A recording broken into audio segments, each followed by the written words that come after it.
Hi అండి, అందరికీ నమస్తే.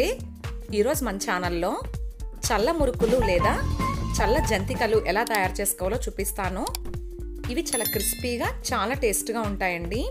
కొంచెం పుల్లగా, కాస్త కారంగా, కమ్మగా ఎంతో రుచిగా ఉండే ఈ చల్ల జంతికలు ఎలా తయారు చేసుకోవాలో ఆ ప్రాసెస్ ఏంటో చూసేద్దామా. మరి ఒక బౌల్ తీసుకుని ఇందులో బాగా మెత్తగా ఉన్న బియ్యం పిండి 2 కప్పులు వేసుకోండి. ఇప్పుడు రుచికి తగినంత సాల్ట్ వేసుకుని 1 స్పూన్ కారం వేయండి. ఇప్పుడు జంతికలు కమ్మగా ఉండడం కోసం 2 స్పూన్స్ నువ్వులు వేసుకోండి. నువ్వులు అనేవి ఆప్షనల్ అండి, మీరు కావాలనుకుంటే వేసుకోవచ్చు, వేయకపోయినా పర్వాలేదు.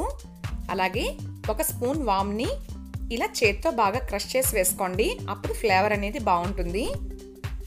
ఇక చివరగా 1 స్పూన్ వెన్న వేసుకుని ఇవన్నీ పిండిలో కలిసే విధంగా బాగా కలుపుకోవాలి. వెన్న వేసుకోవడం వల్ల ఈ చల్ల జంతికలు చాలా గుల్లగా వస్తాయండి. ఇప్పుడు పిండి కలుపుకోవడం కోసం వాటర్ బదులు కొంచెం పుల్లగా ఉన్న చిక్కటి మజ్జిగను కొద్దిగా వేసుకుంటూ పిండిని కలపండి. ఈ పిండి మజ్జిగతో కలపడం వల్ల ఈ జంతికలను చల్ల జంతికలు అంటున్నాము. మజ్జిగ కొలత ఏమీ ఉండదండి, ఇలా పిండి కలిపేటప్పుడు కొద్దిగా వేసుకుంటూ పిండిని కలుపుకోవడమే.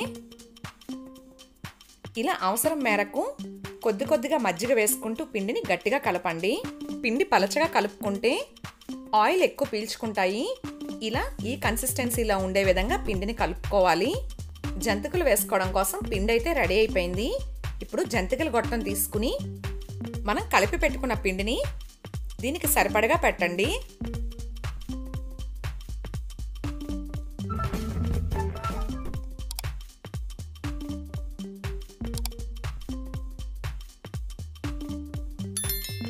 ఇప్పుడు డీప్ ఫ్రైకి సరిపడా ఆయిల్ పెట్టుకుని ఆయిల్ని బాగా వేడి చేయండి. ఆయిల్ బాగా కాగిన తర్వాత ఇలా వీడియోలో చూపించిన విధంగా జంతికలు వేసుకోవడమే. ఇలా పిండి వేసిన వెంటనే గరిటెతో కలపకూడదండి, కాస్త వేగిన తర్వాతే గరిటెతో రెండో వైపుకు తిప్పుకోవాలి. ఇలా అటు ఇటు తిప్పుతూ గోల్డెన్ కలర్ వచ్చేంత వరకు వేయించుకోండి. ఇలా వేగిన తర్వాత ఇప్పుడు వీటిని ఒక స్ట్రైనర్లోకి తీసుకుని పక్కన పెట్టండి.